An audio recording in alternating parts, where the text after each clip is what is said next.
मुल्क में या पाकिस्तान जो है ना, ये सारा हुक्मरानों का, इधर गरीब आवाम का कोई आवाज़ नहीं पहुंच सकते। जो भी गरीब आवाम है उसका आवाज़ किसी को नहीं पहुंचते। सब कुछ ये हुक्मरानों के हाथ में है।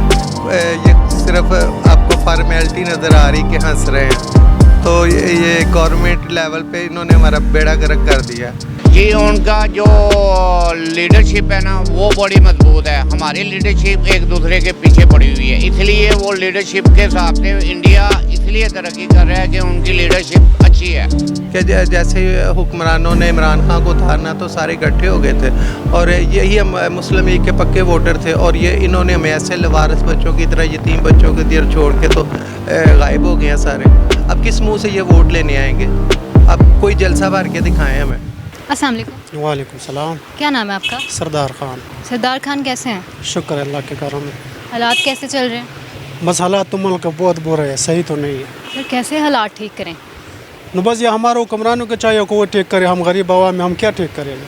हाँ, आपको क्या लगता है कि हुक्मरानों की सिर्फ और सिर्फ गलती है? नो, मुल्क में या पाकिस्तान जो है ना, ये सारा हुक्मरानों का, इधर गरीब आवाम का कोई आवाज़ नहीं पहुंच सकते। जो भी गरीब आवाम है उसका आवाज़ किसी को नहीं पहुंचते। सब कुछ ये हुक्मरानों के हाथ में है। हमारा हाथ में क्या और किसी और गरीब के हाथ में क्या? हम चीखी भी मारेंगे, मरेगा भी तो भूखा मरेगा, कुछ हाथ में नहीं आएगा। पाकिस्तान के हालात जैसे चल रहे हैं, आपके माइंड में सबसे पहला लफ्ज़ क्या आता है पाकिस्तान का नाम सुन के? पाकिस्तान का नाम सुन के तो पहले ये याद आता है कायदे आज़म, जिन्होंने ये बनाया है। पाकिस्तान कायदे आज़म ने बनाया था तो कायदे आज़म सच्चा मुसलमान था, उसने मुसलमानों की सोची थी। ये अब जो लीडर आए हुए हैं ना, ये भी मुसलमान हैं, लेकिन ये अवाम का नहीं सोच रहे। एक दिल में ऐसी भरी हुई है नफ़रत है इन लोगों में कि यार छोड़ो, तुम भी मुसलमान हो, वो भी मुसलमान है, हर आदमी मुसलमान है। बहन भाइयों की तरह से घर में फैमिली में कोई झगड़ा हो जाता है तो उसको सेटिंग करने के लिए आपस में राज़ीनामा होना चाहिए। तरक्की, खुशहाली, ख्वाब वो सारे चकनाचूर हो गए हमारे साथ। जी मुझे लगा कहने लगे हैं ये तरक्की खुशहाली ख्वाब जो पूरे हो गए, लेकिन कहे चकनाचूर हो गए। सारे चकनाचूर हो गए हैं। हम लोग जो है ना वो ये सिर्फ आपको फॉर्मेलिटी नज़र आ रही कि हंस रहे हैं, तो ये गवर्नमेंट लेवल पे इन्होंने हमारा बेड़ा गर्क कर दिया, परेशान हाल कर दिया इन्होंने हमें। और यहाँ पे बाज़ार में इतने रश देखे हुए हैं, और माशाल्लाह आप देखें, आप खाली आप लोग हैं और हम लोग हैं। कुछ ठीक कह रहे हैं आप सर। देखें, इंडिया और पाकिस्तान एक साथ आज़ाद हुए, एक दिन का फ़र्क है। इंडिया आज हमसे इतना ज़्यादा आगे है, महंगाई नहीं है वहाँ पे, लेकिन पाकिस्तान के आप हालात चेक कर लें। ये बात तो है ना, अगर हम एक पानी से बात करें, अब बुरा न माने, ये इंडिया वाले लोग कह रहे हैं ना चांद पे चढ़ गया, और पाकिस्तान वाले जो हुक्मरान है वो लोग पे चढ़ गया। हम तो ये कह सकते हैं, और क्या बोलें। हाँ, हकीकत में भी ऐसा ही है। ऐसा होना है ना। इंडिया को देखो ना, वो हमसे एक दिन बाद में आज़ाद हो गया, ठीक है ना, वो कितना आगे चला गया। जैसा अफगानिस्तान को देखेंगे, ठीक है ना, उसका करेंसी हमारा से डबल 3 गुना बड़ा हो गया। बांग्लादेश को देख लें आप, उनका जो उसका टका है ना वो हमारा से 1.5 रुपये आगे चला गया। तो हम क्या बोले, डॉलर जो है ना उसने ट्रिपल सेंचुरी मार दिया। हमारा मुल्क का ये हालात है, हम क्या करें? बस ये आखिर ये होगा कि बस गरीब भूख से मर जाएगा और उसको हाथ में कुछ नहीं आएगा बस। जी, उनका जो लीडरशिप है ना वो बड़ी मजबूत है। हमारी लीडरशिप एक दूसरे के पीछे पड़ी हुई है, इसलिए वो लीडरशिप के हिसाब से इंडिया इसलिए तरक्की कर रहा है कि उनकी लीडरशिप अच्छी है। लेकिन पाकिस्तान में हालात इतने बदतर हो गए हैं कि लीडरशिप अपनी जेबें भरने से सिवा और इनको कुछ नहीं मिल रहा। इंडिया को भी चले हम नाम नहीं लेते, बाकी जो ममालिक हैं सब जो हैं पाकिस्तान से आगे हैं, बहुत आगे हैं। करेंसी पाकिस्तान से इतनी ज़्यादा आगे है बाद में आज़ाद होने के बाद। बहुत हैवी करेंसी हो गई है उन लोगों की, और हम डिवैल्यू से डिवैल्यू होते जा रहे हैं। यहाँ पे बिजली इतनी महंगी है कि हम लोग जो है वो कुछ मैन्युफैक्चरिंग करेंगे तो वो बाहर की मार्केट में तो उसका कंपटीशन होना है ना, तो जैसे ही वो इतनी महंगी होगी तो कंपटीशन में हम क्या चीज़ बेच सकते हैं हम? मतलब है कि पहले तो यकीन करें कि इंपोर्ट में ये पैंटें थाईलैंड से हम मंगवा के और यहाँ सेल करते थे, और पाकिस्तानी पैंट का रेट इतना ज़्यादा हो गया, शर्ट का रेट इतना हो गया, बच्चों के गारमेंट्स का इतना हो गया कि कंज्यूमर की जो पहुँच से बाहर हो गया बिल्कुल। लोग पहले आते थे बल्क में कपड़े ख़रीदते थे, अब ये हाल है कि हम फारिग बैठे हुए हैं। ये मेरा हाल नहीं है, ये मेरे पाकिस्तान पूरे का यही हाल है। पाकिस्तान में हुक्मरान आते किस लिए हैं? इक़्तिदार के लिए आते हैं। हुकूमत आई, ख़त्म हुई, चलो जी बाहर, पाकिस्तान को लूट लिया, इसलिए क्या हुक्मरान है यहाँ पे?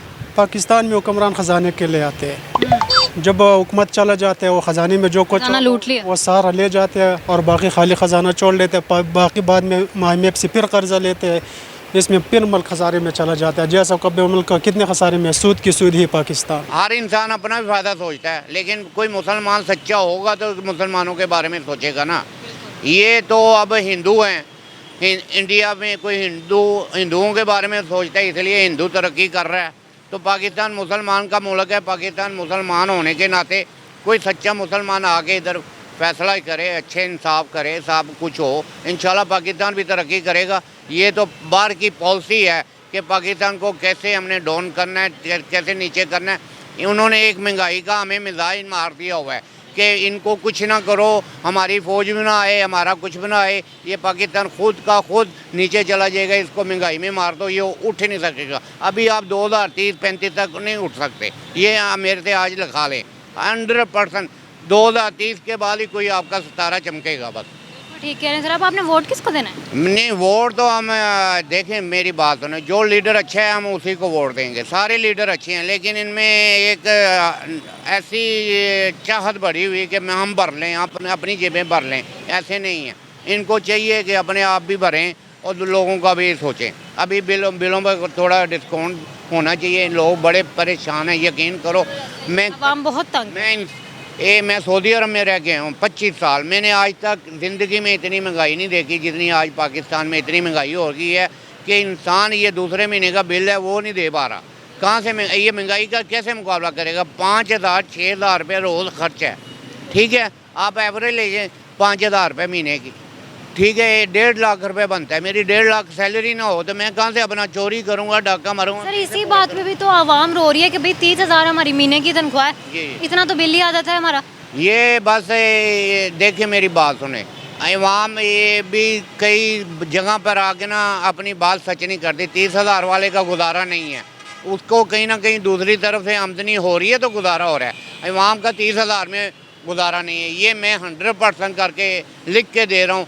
कहीं भी दुनिया के किसी कोने पर जाके ये मेरा इंटरव्यू चला दें, अगर पाकिस्तान में इस टाइम किसी का ख़र्चा है तो वो 80-90 हज़ार रुपये से कम नहीं है। बज़ाहिर तौर पे तो आपको यही नज़र आ रहा है कि जैसे हुक्मरानों ने इमरान खान को उतारना तो सारे इकट्ठे हो गए थे और यही हम मुस्लिम लीग के पक्के वोटर थे और ये इन्होंने हमें ऐसे लवारिस बच्चों की तरह यतीम बच्चों के दिल छोड़ के तो गायब हो गए हैं सारे। अब किस मुँह से ये वोट लेने आएंगे? अब कोई जलसा भर के दिखाएँ हमें। ये हमारे नलायक हुक्मरानों की वजह से है और IMF के कर्ज़ों के नीचे हम फंसे हुए हैं और जो बंदा कर्ज़े लेता है वो उनकी माननी पड़ती है हमें। जैसे अगर हम बैंक से लोन उठा लें तो उनकी फॉर्मेलिटी हमें पूरी करनी पड़ती है और यही पाकिस्तान का भी हाल है कि हम लोगों को इन्होंने इतना दबा लिया हुआ है कि ये इनके बस में भी नहीं रहा। ये महंगाई जो है ना, अब जो मौजूदा हुक्मरान है इनके बस में, ये पीछे से डिक्टेशन लेनी पड़ती है इनको, जो उन्होंने कहना उसके मुताबिक चलना। अब देखें कि बिजली के बिलों के ख़िलाफ़ कितनी आई है, लोग कितने बाहर निकले हैं। लोगों का ये मेन सवाल था कि भाई जो हमारे मिनिस्टर हैं, ऑफिसर हैं, उनके लिए बिजली फ्री है और जो मज़दूर बंदा है उसको इतना महंगा यूनिट।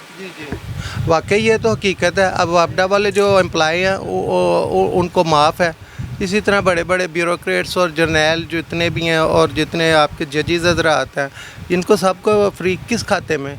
और ये बिजली देने के लिए हम ताजर ही बचे हैं, जो रीढ़ की हड्डियाँ उनको भी तोड़ते जा रहे हैं ये लोग। ठीक कह रहे हैं सर। आप क्या कहना चाहते हैं कि किस तरह से हमारे जो हालात हैं वो बेहतर हो सकते हैं? इंडिया में देखें अब G20 इजलास चल रहा है जिसमें अमेरिका, रूस, जापान, तुर्की समेत बड़े बड़े जो ममालिक हैं वो शामिल हैं। पाकिस्तान को आप देख लें तो बस पाकिस्तान ऐसा होगा ना, ये तब ठीक होगा जब हमारा हुक्मरान ठीक हो जाएगा। इसको हॉनेस्टी बंदा मिलना चाहिए। जब हॉनेस्टी बंदा आ जाएगा इंशाल्लाह हमारा हालात खुद ही बखुद ही ठीक हो जाते हैं। बल्कि ये भी एक मशहूर से बुज़ुर्गों की बात है ना, जिस मुल्क के अवाम ठीक नहीं होगा उसके हुक्मरान ठीक नहीं होगा। हो सकता है कुछ गलती हमारा अवाम में भी होगा लेकिन ज़्यादातर हुक्मरान में है। अवाम के लिए है कि यार इकट्ठे हो जाए सारे और ये तमाम हुक्मरानों के ख़िलाफ़ जो है ना वो बिल्कुल इन लोगों को कोई वोट ना दे और इनके जलसे जुलूसों में कोई एंट्री ना दे और बिल्कुल जो है ना वो अपनी मेहनत कर रहे हैं और आप जो है ना अपनी मेहनत जारी रखें और इनके ख़िलाफ़ रहें। गवर्नमेंट के ख़िलाफ़ जो है ना, ये गवर्नमेंट किसी काम की नहीं है, जो भी आती है वो नलायक और